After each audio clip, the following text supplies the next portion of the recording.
Welcome back to the Spring Forum. One of the people I would like to thank, this event literally would not have happened without, is Kim Stewart-Grenier. If you could stand up, please.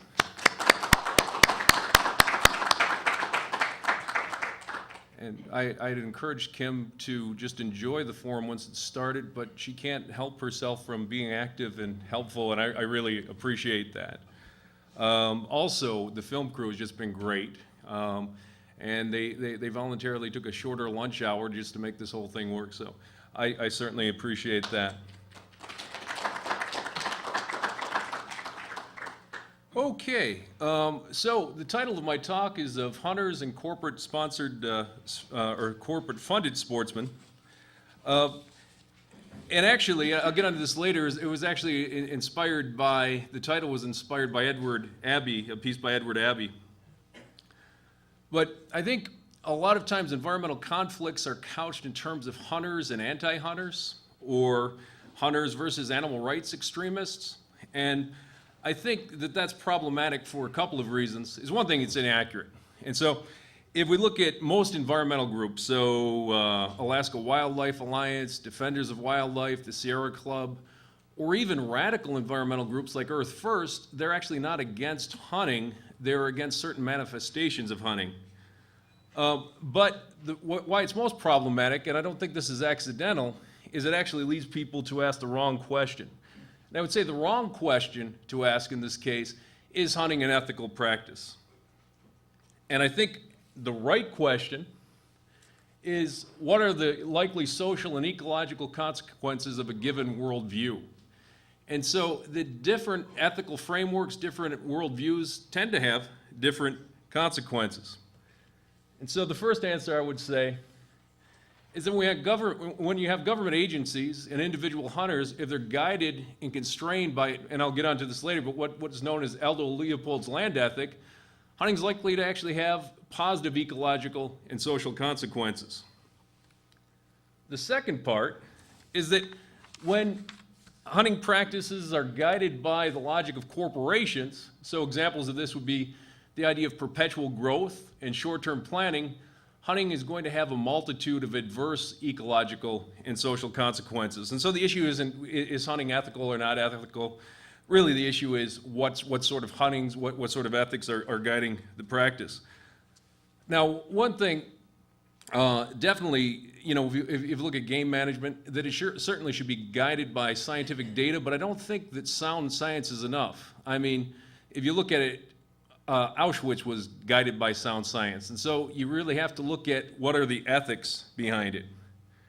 And so if we look at traditional conservationist ethics, and so what I'm referring to here is going back to Teddy Roosevelt, Gifford Pinchot, so going back about 100 years, one of the things that these gentlemen recognized is that you have to prevent corporations from dominating land use decisions. And so some of you know that Teddy Roosevelt was known as the great trust buster, saying that you can't concentrate power, either political or economic, into the hands of the few.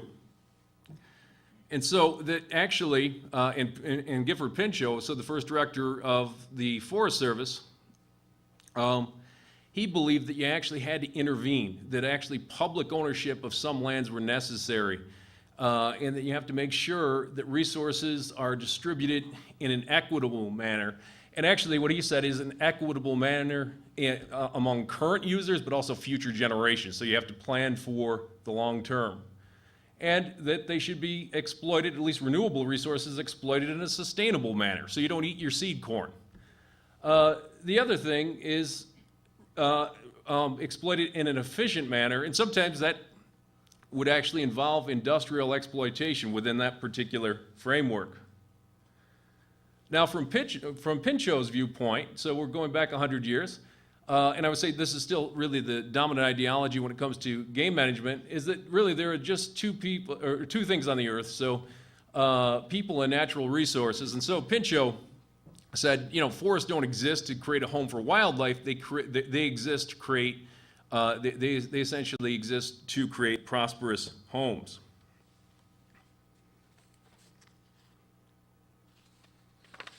Now, Leopold was a product of Pinchot's Forest Service, and in his earlier years, certainly that he believed a lot of the idea of that the earth essentially existed for human exploitation. But his ethics are actually grounded in Darwin, and I'll expand on that. But he's saying if we look at it from a scientific perspective, so humans have been around maybe 100,000, 200,000 years, something like that, that this idea that the planet exists for us, from a scientific point of view, that's demonstrably false. And so, operating from Darwin, he's saying, well, if we actually look at what should we get from Darwin, and I know people have gotten other things from Darwin than this, but that we're fellow voyagers, and that we should develop a kinship with other animals. And so we're just another animal out there. And so Leopold's biotic pyramid, and so what's important to say about this pyramid, it's not a hierarchy. And so things at the top aren't superior to things on the bottom. The reason why it's a pyramid is that there has to be fewer members of the upper layers than there are on the lower layers, because everything feeds off of what's below it. And so that's just the way the world works. And so even if you're a vegetarian, you can't escape the fact that you're a member of that biotic pyramid, that you do have to kill things, you do have to feed on things. And so if you notice where humans are, we're not at the top of this pyramid because we're omnivores. So we're there with the raccoons or bears, etc., and that we're feeding off of layers below us. Now, this certainly is not an animal rights perspective. What Leopold talked about was what he referred to as biotic rights, and so the rights of species to exist, which is very different than individual rights. And so, a moose cannot say to a wolf pack, I have the inherent right to exist, don't kill me, right? And that part of the reality of being in the biotic pyramid is eating other creatures, but also being eaten yourself. And so even if you're at the top of that pyramid, you're eventually going down, you're going to be part of the soil and recycled up through that. Now, Leopold was an avid hunter, and that certainly hunting is consistent with the land ethic, but there has to be some constraints. Another thing that's consistent with the land ethic, and actually the way these biotic systems function, is to have predators. And so in one of his very famous essays in a San County Almanac, Leopold's essay, Thinking Like a Mountain, he says metaphorically, well, I guess not metaphorically in the case of deer, but he said deer live in fear of wolves, but metaphorically the mountain lives in fear of deer. Because, well, what happens is that if you don't control for the lower layers, they're going to overbrowse. And so if you have too many herbivores, that they're going to overbrowse. So he's saying a buck can be replaced 2 or 3 years, but overbrowsed land might take a couple of decades, or sometimes maybe never. And so that Leopold contended that actually predator species regulate the biotic community in ways that actually human hunters don't. And so he's saying that a lot of times it's speculated that you can get rid of predator species and that hunters will fill that niche, but saying in practice it doesn't work that way. Because human hunters and natural predators behave differently. So a lot of this has actually been vindicated by current research, and so with the reintroduction of wolves into Yellowstone in the 1990s, but also long-term studies like Isle Royale National Park. There was a recent article in Bioscience that actually argued for reintroducing wolves into parts of the lower 48, not because for the sake of the wolves, but actually for the sake of trying to restore ecological health. And so, where does the land ethic come to? He breaks it down pretty concisely. He's saying, what is right, what is wrong? And so this is what I'm talking about, these ethical restraints, because science is really just a way of knowing, but ethics can give people a blueprint, what's right to do, what's wrong to do. Saying, well, a thing is right when it tends to preserve the integrity, stability, and beauty of the biotic community. It is wrong when it tends to do otherwise. And so there are certain things that are considered wrong. And so we could say in our ecosystem, farm salmon is wrong. And so would Leopold support killing all of the farm salmon? Yes, he would. That he certainly wrote about the detrimental effects that domestic cattle have on the desert ecosystems of the Southwest. And then also, if we look at getting rid of the last fragments of temperate rainforest, would be wrong from an ecological perspective. Just to emphasize, though, things that are right is that predators themselves are right for ecological stability. And so that's a quote from his book, the Sand County Almanac. So saying that they're members of the community and that no special interest has the right to eliminate them for the sake of a benefit, real or fancied, to itself. Now, this idea that some things are right for the biotic community, some things are wrong for the biotic community, that's a relatively controversial proposition, is that an environmental philosopher, Tom Reagan, said, well, what about the human herd, right? What would that lead to? And so we have somewhere between 6 and 7 billion people on the planet right now, and that we're adding somewhere, I think, around 70 to 80 million people. Would it improve the ecological stability of Alaska to march everyone in Anchorage into the sea? Now, I didn't say Juneau, but if we marched everyone in Anchorage, probably that would be good for the long-term health of the biotic community. And so was that what Aldo Leopold was talking about? Should we start getting rid of humans? Well, unfortunately, actually before the Sand County Almanac was published, Aldo Leopold was helping his neighbor fight a brush fire and died of a heart attack. And so he was never around to really defend those arguments, but a contemporary philosopher, well, I say no, I got a little ahead of myself, but really, it's not consistent. Getting on to the philosopher J. Baird Callicott, who is a strong proponent of the land ethic, he makes the case that Leopold's ethics are based in Darwin, and I think they're based in Darwin's sense of ethics. They're not based in, like, Thomas Hobbes, this idea of war of all against all. And actually, if we look at, so many of you have heard that expression that humans in their primitive state exist in this war of all against all, is that Darwin thought that was absurd. He's saying, well, if we look at the way humans operate, that if we lived in that state where everybody was just out for their self-interest, we wouldn't be here, right? And so if you think about the most rational thing for a new mother to do for her own survival would be to leave her baby and just go, right? The rational thing for the man to do when the saber-toothed tiger is at the cave is to run and leave his partner, who will have to run slower carrying the baby to get eaten. But the guy who stays and maybe dies fighting the saber-toothed tiger is more likely to pass his genes on. The mother who's a good mother is more likely to pass her genes on. But also within communities, and this is one of the things that anthropologists have identified as a cultural universal, is what's called the norm of reciprocity. When someone does something for us, we feel more obligated to do something for them.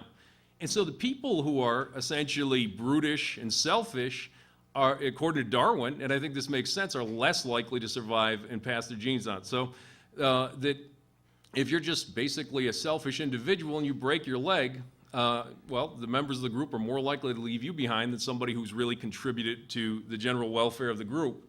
And so this idea, Hobbes thought that ethics were based in rational thought. Darwin said, no, ethics actually have their origins in sentiments, irrational sentiments. And so it's irrational for the survival of the individual to, say, take care of a child. That's an irrational thing, but he's saying it's a good thing because the species wouldn't survive. And so what Callicott is saying is that it's an extension, that the land ethic is an extension of older ethics.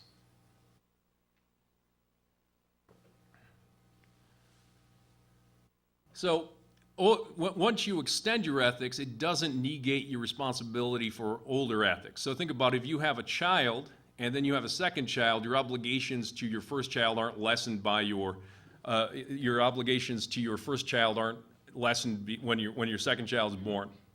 And so the way he's saying, that Callicott is saying the way humans operate, ethically, typically, would be your first obligations you'd see toward your family. And think about, well, many of you have pets, and you consider pets to be part of your family.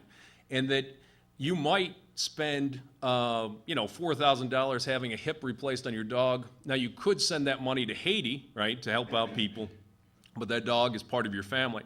That's not rational, right, necessarily. But also, think about even your obligations to your family. Is it possible that the neighbor's kids are smarter and more pleasant and just better people than your own children? I mean, that certainly happens sometimes, but your obligations are toward your own children. And so that you've got these more intimate communities, that's where your obligations lie. And then extend it out to the human community. And actually, Darwin speculated that eventually we would extend out, that we wouldn't recognize silly things like race or national boundaries, this sort of thing. But then an extension to the biotic communities. But there's a priority. Are our obligations toward a baby human, are they greater than toward a baby woodchuck or something? Yes, definitely our obligations are greater toward a baby human, your neighbor, even your neighbor's children. He worked out an ethical framework, applying it to the land ethic. And so what he talks about, second order principles. And so more intimate communities take precedence over less intimate communities. So one's children over one's neighbor's children. Getting onto the second order principle, stronger interests generate duties that take precedence generated by weaker interests. And so if your choice is to provide lavish gifts for your kids or take them on a tour of Europe, rather than helping out your neighbor whose house burnt down, well, that they have a greater interest in having food, clothes, or shelter than you do in having a lavish lifestyle.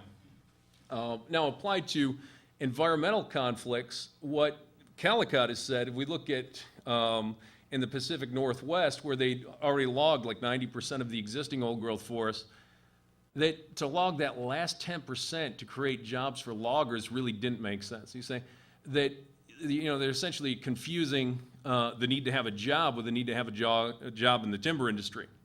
As he's saying, that ecosystem itself has a stronger interest in surviving than someone has having a job in the timber system. But do we have a duty to help out loggers, either through retraining or even creating jobs? He said, well, yeah, absolutely, we certainly have. Now, if it came down to deciding between I don't know, if you're rescuing somebody drowning and there's a spotted owl and a logger, that certainly you would pull the logger out if you could only save one. But that it's a framework for essentially guiding things.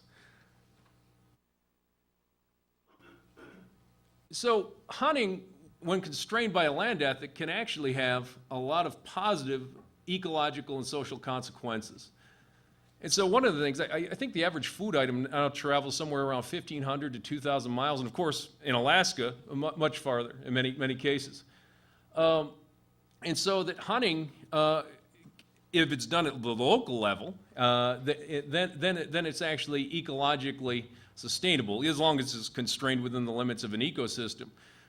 So we could say like local crab is certainly right for Juneau, but Maine lobster is wrong. I mean, Maine lobster is right for Maine, but it's wrong for Juneau within this ethical framework. That venison is right for Juneau. Basmati rice, even if it's organic, grown in India, is wrong. I mean, you think about the ecological impact of importing something like that. The other thing, obviously, is the ethics of a country where there's more malnutrition and them exporting food to us.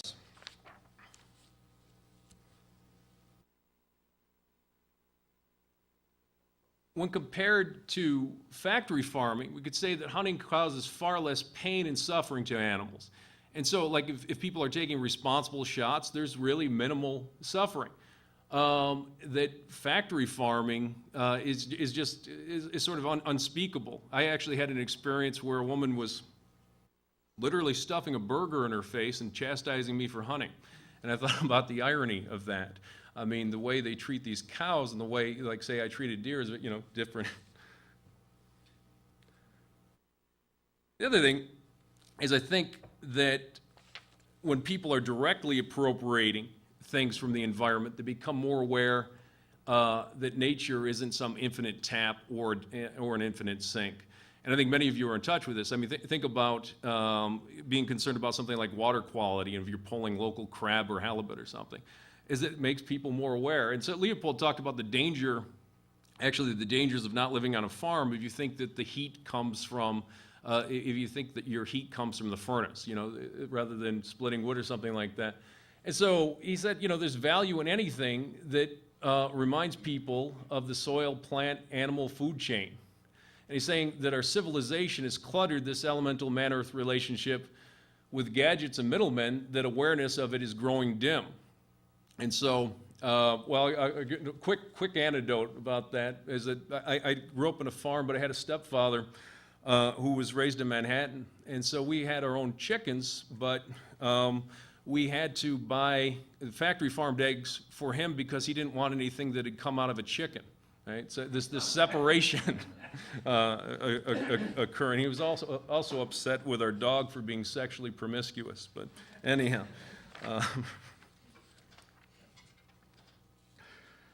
the other thing that what Leopold would say is that hunting, when constrained by ethics, actually leads to other ethical developments. And so what he said is unique about hunting is there's no referee out there.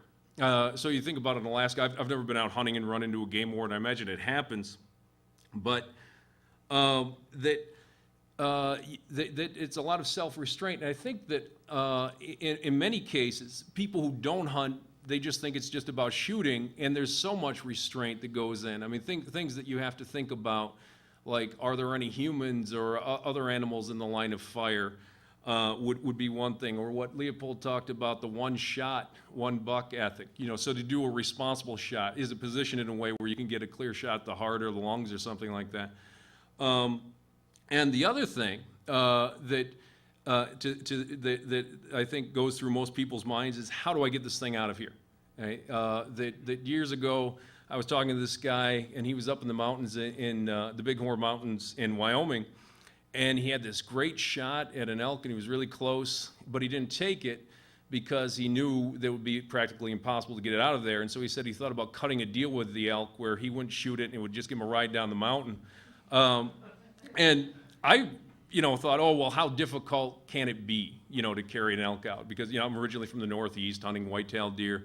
Well, I shot an elk a long way from a road one time and alone, and after 3 or 4 days of carrying, I saw what he was talking about. And so that one of the things I think, if we had really, Leopold talked about it actually getting people to think more about the consequence of their actions, self-restraint, and it is certainly a positive thing. The other thing to think about within the land ethic is this equitable distribution of hunting rights. And so that stronger interests are going to trump weaker interests. And so that's what Callicott was talking about, is that we have to be constrained. And so with somebody who's living in a bush community, and there's actually an inverse relationship, inverse correlation, so the more people hunt, the less they work, because they're dependent on game, versus, say, somebody from an urban region. And so most Alaskan hunters are like myself, live in urban areas. If they're not successful, most Alaskans actually live pretty close to a Costco or a Walmart or something like that, that most of us have options. And so that certainly the people living in rural communities, that their rights should trump the rights of urban hunters. And this was something that actually Leopold was worried about. And so writing back in 1925, he's saying, well, we've got these well-to-do sportsmen going to places like British Columbia or Alaska, and he's saying what used to be a poor man's right is now becoming a rich man's privilege. He's saying, do we really realize its possible effect on a nation's character and its happiness? And so he was serious about this idea that ethical hunting could actually lead to self-restraint and ethics in other areas.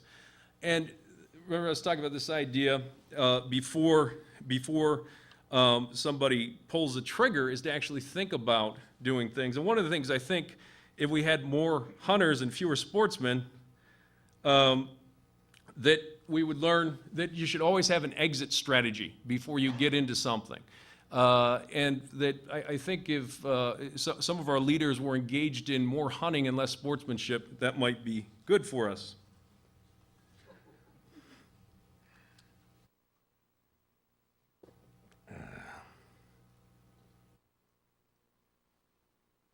In some ways, I don't think there's really much need for me to do this talk because Edward Abbey pretty much summed up my talk in 2 paragraphs.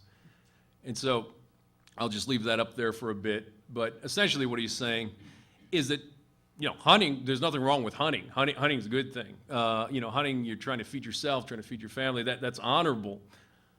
But once you get to the point where people are doing it for sport, that one of the things is you get social stratification. So if you think about, let's say, European hunting, or becoming more and more in the United States, elite hunting clubs. And so it becomes a form of conspicuous consumption, status attainment, these sort of things. So that gets me on to shifting from away from the positive ecological and social benefits of hunting to what I would call the corporate worldview.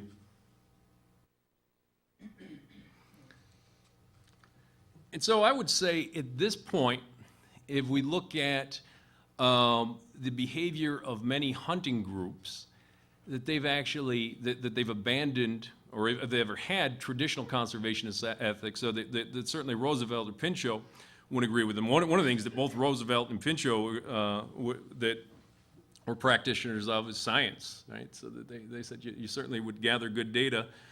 But the other thing, if we look at a group, say like Safari Club International, it's heavily funded by corporations, and you look at a lot of the more prominent members are either political elites or corporate elites, is they actually internalize the corporate worldview.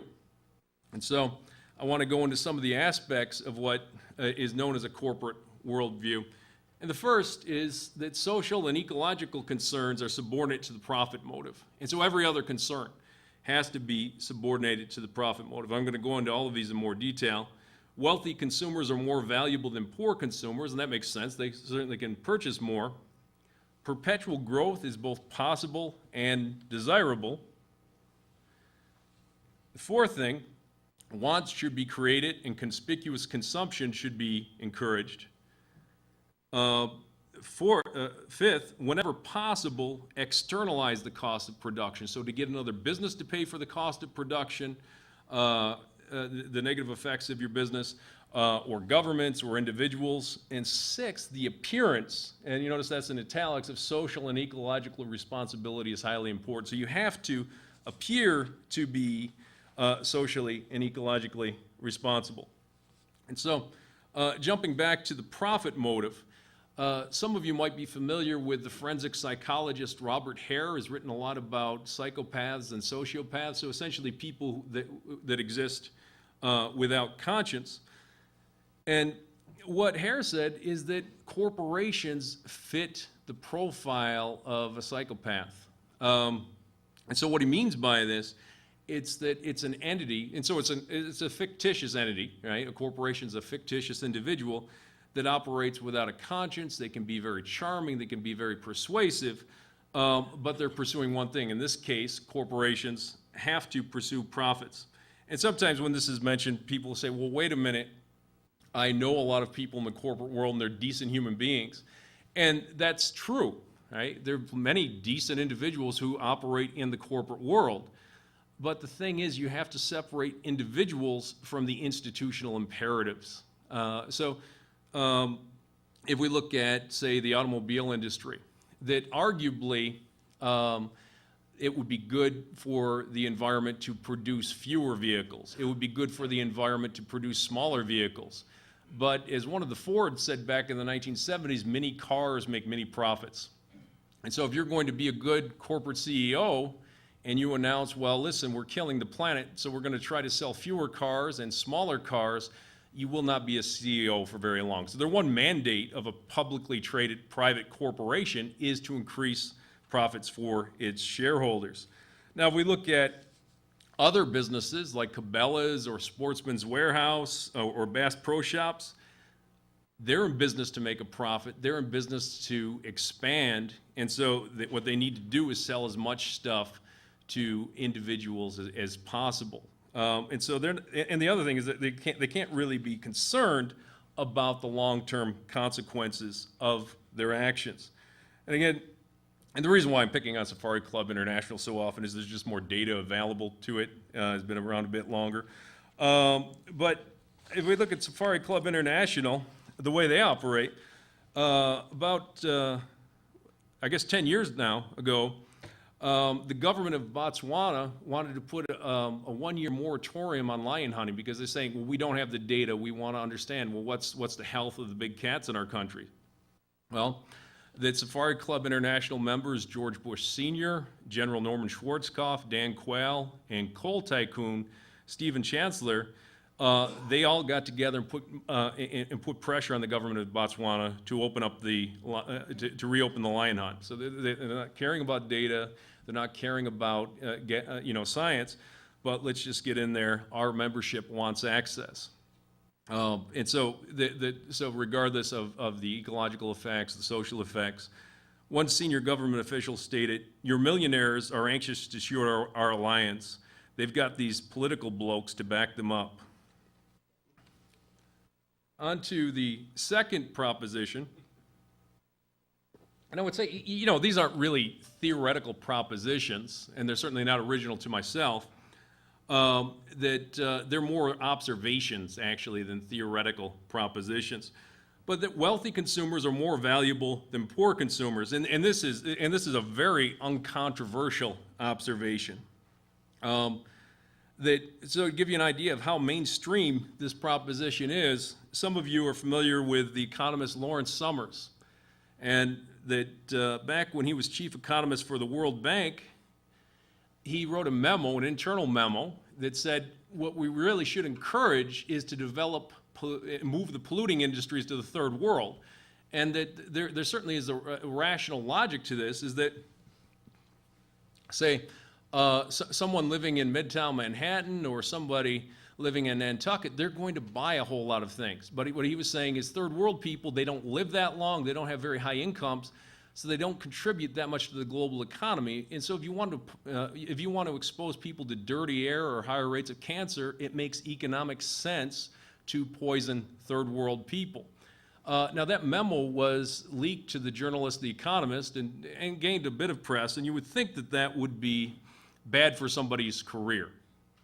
Well, he went from the World Bank to being in President Clinton's cabinet. I think he was the Undersecretary of State. Then he went from that to being the president of Harvard. And it was kind of interesting is how he got in trouble at Harvard is one of the things he had that he got in a very public disagreement with Cornel West, but also he made the statement that women were less capable in the sciences and math than men. And so eventually there was a vote of no confidence by the faculty, and he left Harvard.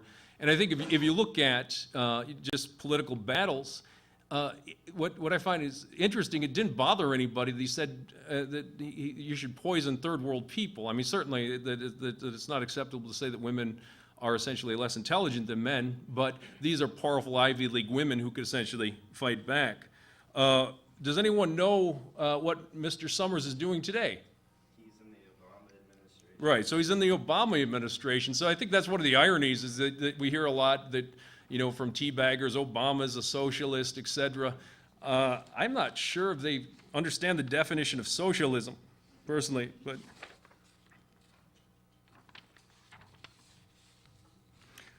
Now, if we look at how that translates into the policies of some trophy hunting groups, that certainly Safari Club International and the Alaska Outdoor Council, they oppose a rule preference in the distribution of hunting rights. They oppose any preference based on ethnic or cultural heritage. And so, I mean, part of it is their memberships are primarily urban-based, but the other thing, if you look at it, and so the groups certainly receive money from these outfitters, but I think also it's more a matter of internalizing this logic, is that wealthy hunters spend a lot more.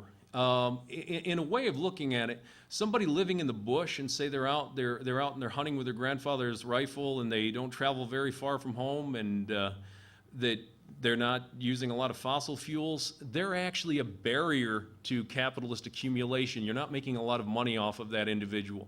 Now, somebody from Connecticut who comes up, I read an article recently in Alaska Magazine, it was saying something like what you'd spend for a guide and transporting things, somewhere around $15,000. You can see where that person is a lot more valuable from a corporate perspective, right?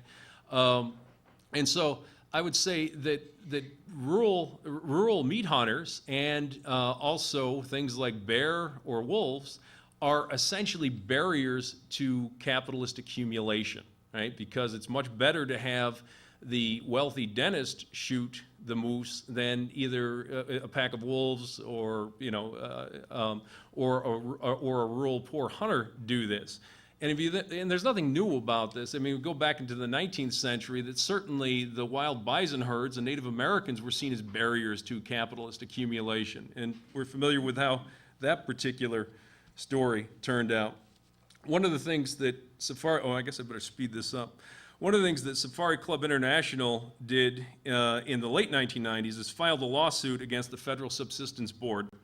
And one of the plaintiffs in this lawsuit was a gentleman from Salt Lake City who had respiratory problems. And he's saying, well, that what he wanted was access to the Arctic National Wildlife Refuge in parts that were like really accessible, because he said he couldn't really walk over the rugged terrain. And so he wanted the same hunting rights as basically local subsistence hunters. And so again, that's the logic that they're operating under. Down to perpetual growth being both desirable, both possible and desirable, that is one of the underlying assumptions of mainstream economics. So think about it. Well, if you don't have growth, then you have recession or depression. So this idea that we can keep producing more things, consuming more things. Another economist who was also with the World Bank, Herman Daly, was from somewhat of a different perspective in regard to this idea that perpetual growth is physically possible. He said, quote, "Economics as a discipline floats free from the physical world." And so what I find interesting is that you don't find ecologists saying perpetual growth is possible, but you do find some economists. Now, certainly not all economists would make that claim, but many economists would. Now, how that relates to the local level, there are many wildlife biologists really worried about this maximum sustained yield, saying, well, it's just not possible. But you can see the corporate logic. Let's pound nature into submission. We can get it to produce more and more if we're just using the right tools. The idea also, and this is certainly consistent with the corporate model, one of the things with industrial and post-industrial capitalism is we can actually create more than we can consume. And so that many of you have seen in your lifetimes, going from maybe you grew up in a household where there wasn't a family car, or there was one, or there was like one telephone and one shower and one toilet. Now, of course, everybody needs their own phone, their own car, their own television, their own computer. And so this idea of creating wants, creating needs, but also the idea of conspicuous consumption. Conspicuous consumption is where where something is consumed not so much for its utility, but to enhance one's status. And so why does somebody on Long Island need a Hummer to drive to the mall? That's conspicuous consumption, right? So going beyond, does that relate to hunting at all?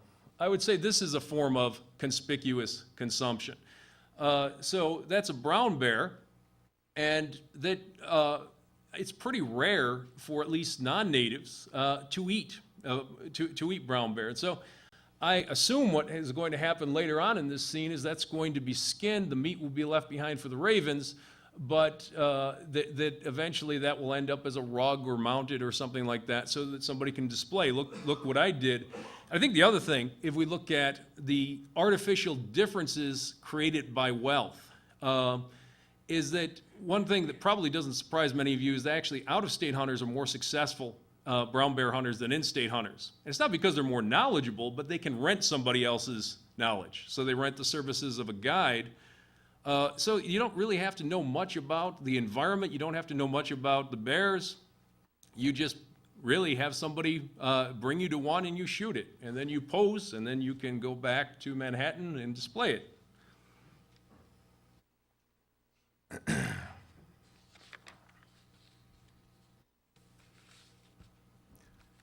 Going on to externalizing the cost of production. So this is an economic term. As economists will talk about externalizing costs. A quick example, if someone were to light up a cigarette in here, they would internalize some of the cost of the carcinogenic fumes, but then they would be externalizing onto other individuals. But certainly, in Alaska, many people are familiar with the externalized costs, say, of an oil spill on the fishing industry, for example. Well, one of the things, if we look at economic growth and development, that I think it's roughly it's a little less than 5 times the amount. I mean, we compare ecotourism, and Greg Brown's going to be talking about this in detail later, but that there's far more dollars spent and much greater participation in ecotourism than there is in actually guided hunting. And so if you think about, well, like say the local wolf, Romeo, I don't know how many times that wolf was photographed. It would be interesting to ask, someone like Mark Kelly or Nick Jans, how many times have they sold prints, right? But what does one person get, say, and it doesn't even necessarily mean you can take wolves even when their pelts aren't that valuable. So you might not even get the value of the pelt. But that can be only done once. But if you take something like that out of the ecosystem, so you think about, several years back, there was a pack of wolves on Douglas Island. Think about the potential for ecotourism. If you could say to someone, well, that we could, that there's a chance that you can see a wolf back there. One figure, the reintroduction of wolves in Yellowstone in 1 year, I think this was in 2006, generated $35 million in addition in ecotourism. And so in many cases, the value of wildlife standing and living is more valuable than it is dead. Okay, on to the appearance of ecological the appearance of social and ecological responsibility is highly important. So back to this sociopath analogy of Robert Heron, one of the things he says is that certainly with a sociopath, they can be very charming, so that one field that might not surprise you that attracts a lot of people with kind of sociopathic tendencies is the used car sales business. And so pretty good at being your friend and getting confidence and whatnot. So that appearance as a means to an end is important. In the corporate world, the tobacco corporation, Philip Morris, spends some of its profits building homeless shelters and other services like that. The interesting thing is they actually spend more money advertising their philanthropy than they actually spend on the philanthropy. And you can see where that's good for essentially profits, is to present a good image. And so like the sociopath who might pat your kid on the head and then rob your house later. Right? If we look at one of the things that the corporations are doing more of these days is spending a lot more money on public relations. And so like Burson Marsteller are representing Exxon in their oil spill, or the forest industry in British Columbia, for that matter. That when ballot measure 2, so going back to 2008, is that a political action committee was formed called Alaskans for Professional Wildlife Management.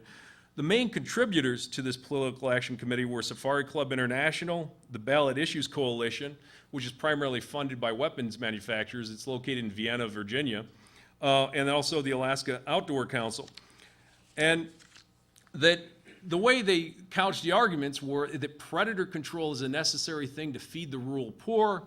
It's a necessary thing for cultural preservation. Now, they were a little ambiguous about whose culture, and I think I better speed this up a little bit. But so this claim that we've got to do these things, we've got to kill these wolves, we've got to kill these bears so that we can feed poor people, that we can preserve culture. If you really want to preserve indigenous cultures and help out the rural poor, one thing would be to stop hunting in the backyards of the rural poor would be a really good start. Also, I think with traditional indigenous cultures, they typically regarded predators more highly than the prey. And this is particularly true in the case of wolves. There was a recent article that talked about reintroducing wolves in areas of lower 48 for their cultural importance to Native Americans, as far as a means of preservation. Now, it's true, that to a limited extent, did Native Americans sometimes kill wolves or bears in practice forms? That's true, but certainly not on an industrial corporate scale, we could say. Also, find alternative means of conspicuous consumption. In our culture, there's all kinds of things you can do to enhance your status with others through things that one's consuming. And so certainly those things are available. Now, what question, and this does come up, like Ted Nugent, some of you are familiar with Ted Nugent's politics, is this idea that there's a non-native, essentially non-native Euro-American hunting culture that fosters this strong environmental ethic, and that it should be preserved, for its own sake. Now, one of the things, if we look at the history of Euro-America, that most of our, if this is assuming you're Euro-American, most of our ancestors did not come over from Europe because we were among the elites and everybody liked us. That basically no decent country wanted us, and so we came here. That a lot of people who are white were actually de facto slaves in the forms of indentured servants. That the hunting, as far as having these hunting traditions, they're pretty shallow, and so.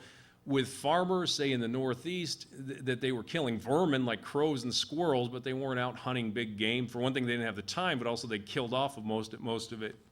Getting into the 19th century, even in Alaska, if we look at the high percentage of people who come from out of state, so someone like Jay Hammond, Jay Hammond was born in Troy, New York. I used to have an apartment there. There's not much big game in Troy. Or Sarah Palin, her public identity of being the Alaskan hunter. She's not originally from Alaska. And so if there is some sort of non-native hunting culture, I would say it would have very shallow roots. And I would say, do I get the value of hunting? And I certainly enjoy hunting. But we have to look at hunters as a group. Do they actually have values and norms that set them apart from the dominant culture? So something like the Amish, we could say they have definitely values and norms which sets them apart from the dominant culture.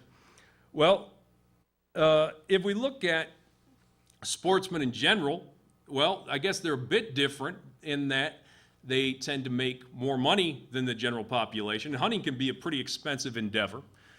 So they're certainly making more money. Now, if we get into environmental ethics, well, a review of the research literature and several recent case study examples suggest that hunters often hold attitudes and engage in behaviors that are not in support of broad-based ecological objectives. So they're concerned maybe about the things they're hunting, but this idea of ecological diversity that they're not concerned about.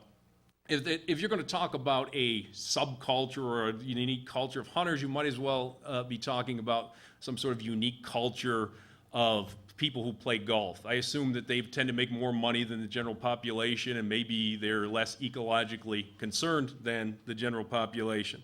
Now, that being said, because I know some of the hunters in this room who are pretty ethical folks, that some of the greatest defenders of wilderness have been hunters, and I think we do have to bear that in mind. So certainly all of you have heard of Teddy Roosevelt, that he certainly liked to shoot big game, and he was certainly a trophy hunter, but I think as far as affecting change and somebody that we could be thankful for, as far as setting aside national forests, national parks, national monuments, certainly a forward-thinking individual. Certainly Aldo Leopold, going down, Doug Peacock, he was the real-life character who Edward Abbey based Hayduke off of in his novel The Monkey Wrench Gang, and also Hayduke Lives. And then Edward Abbey also was an advocate of hunting. And so just kind of concluding, it's not this debate, is hunting a good thing or a bad thing? You have to look at, well, what are the ethics constraining it? And so if they're constrained by a land ethic where you're actually thinking about, well, would indigenous cultures, would that trump somebody who doesn't have really deep-rooted cultural attachment to hunting, it would certainly say yes within that framework, and certainly people who live close to game animals and basically who are dependent on their interests would trump urban people.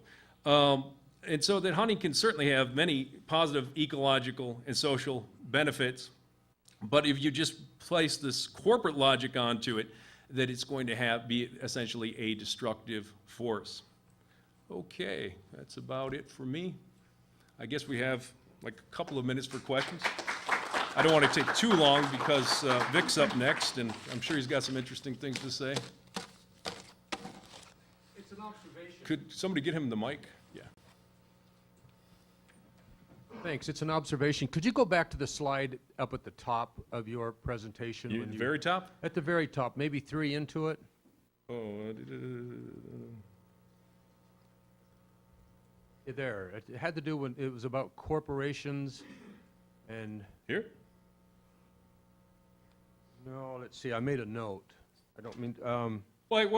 So the question is, thank you. The question is, it had to do with the corporations having the same rights as individuals, when they have the same rights as individuals. Well, what came to mind when I saw that was, given the recent Supreme Court ruling about corporations having the rights as individuals to make political contributions, and the implications of that could be, where do you stop? more extreme, you're right. More extreme. Yeah, I mean, well, going back, if we look at our history with corporations, the early Americans were very suspicious about corporations. And so they grant these charters that were only short term, and this idea, you can get together to build a bridge, but then they'll yank the corporate charter, and it only exists for the public good. One of the things that Abraham Lincoln said during the Civil War is he was very concerned about what corporations were doing. He's saying that eventually what will happen is corporations will aggregate the economic and political power into the hands of the few and destroy the republic. Now, what I think is interesting, and Lincoln was a Republican, but you would not find a contemporary Democrat or Republican saying something negative about corporations. And if you want to know the answer why, just go to opensecrets.org and you can follow the money trail for that. Another quick observation with that. I think it was the 14th Amendment designed to protect free slaves, this idea of equal protection under the law. I think it was somewhere in the 1890s that there was this Supreme Court decision which basically granted them, corporations, these artificial rights of the individual. And I think what you're saying is there potential for it to get worse with the recent Supreme Court decision? And I think there is, definitely.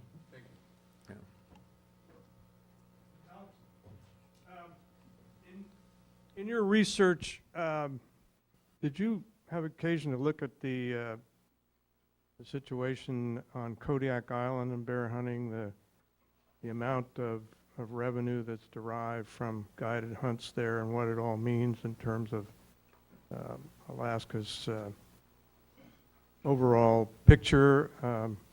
Many people who have looked at Kodiak as being a national wildlife refuge primarily for the protection of brown bears have been somewhat puzzled in that there has never been a closed area to hunting for the benefit of viewing brown bears like McNeil River or Pack Creek. And some say it's wholly a function of the fact that there is so much money in bear hunting on a mafia-like scale that, it just trumps everything else. And even with the federal government managing Kodiak for the benefit of all citizens, there's no way that you can get a small bear viewing area on Kodiak. I was just wondering if you'd looked at that situation. I hadn't looked at that particular case. One thing I do know is that the survey data indicates that most Alaskans actually want more opportunities, more areas set aside for wildlife viewing. So something like Pack Creek, et cetera. And that data is over 10 years old. I think probably if we look at demographic changes that the demand is actually increasing. And I think that certainly when Greg talks about that, you can do that. Vic Van Ballenberg is up next. I should probably get out of here. There's no one here to chase me away, so I got to chase myself away. But thank you very much for your time. I guess I kind of messed up here. I apologize. I'm running on very little sleep. I actually had an hour and a half, so I do have some time before Vic goes on. So if there are any more questions.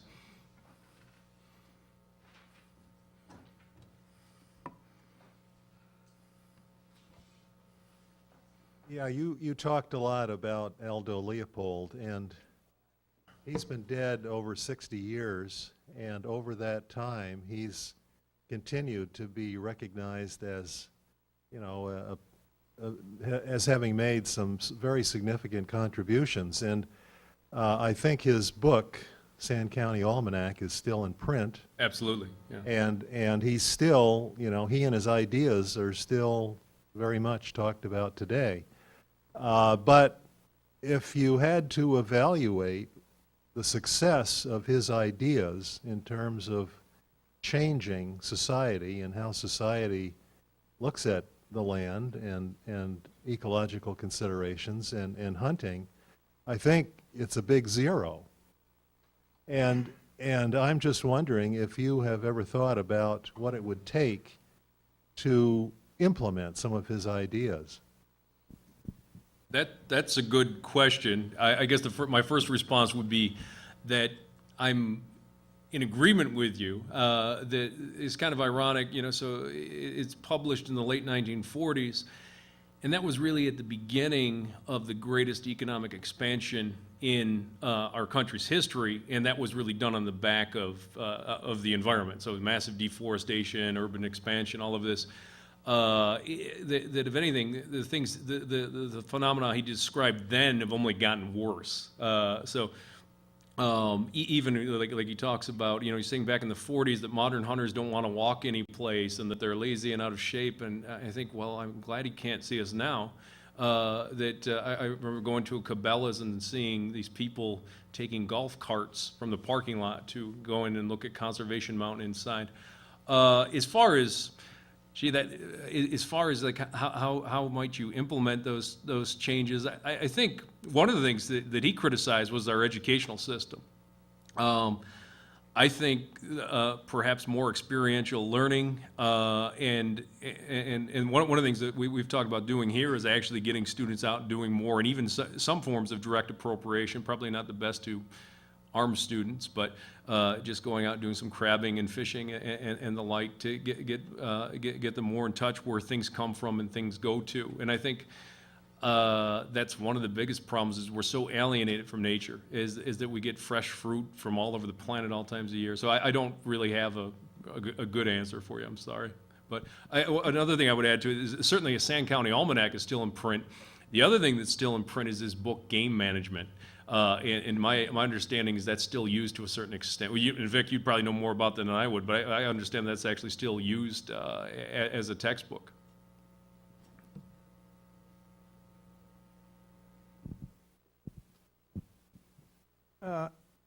Alex, what do you think it's going to take to get these major international tour companies that operate in Alaska excited about some of the abuses that are going on, some of the, you know, the overhunting situations, and, you know, this latest Denali Park buffer being an Right. you know, only another example of that. I mean, what, in your opinion, is really going to get them excited? I mean, there's a lot of money floating around here in the summer, and a lot of these people that come up want to see wildlife. Well, one thing, and this comes from Michael Moore, when he made his first movie, Roger and Me, General Motors tried to stop that film from being distributed. And he said what he learned from that was if you're going to take on a big corporate interest, you better get another big corporate interest on your side. And so what he did is he got Warner Brothers to actually take General Motors to court. And what I said about externalities is certainly that unsustainable hunting practices externalize their costs onto other businesses. In Utah, there were a bunch of outfitters for like, for like rock climbing, backpacking, etc.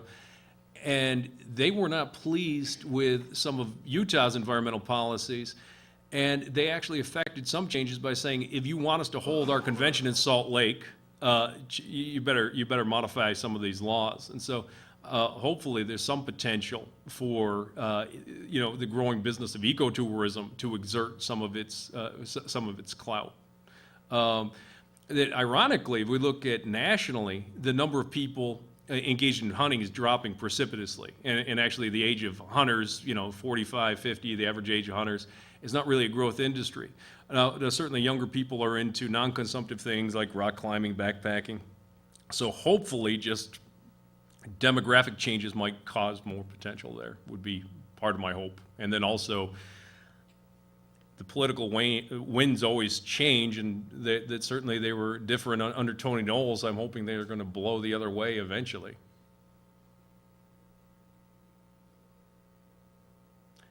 I was assuming some fish and game guys would show up and yell at me. This is just disappointing. Oh, yeah, okay. Well, you yell at me anyhow. Okay, well, I'm going to sit down.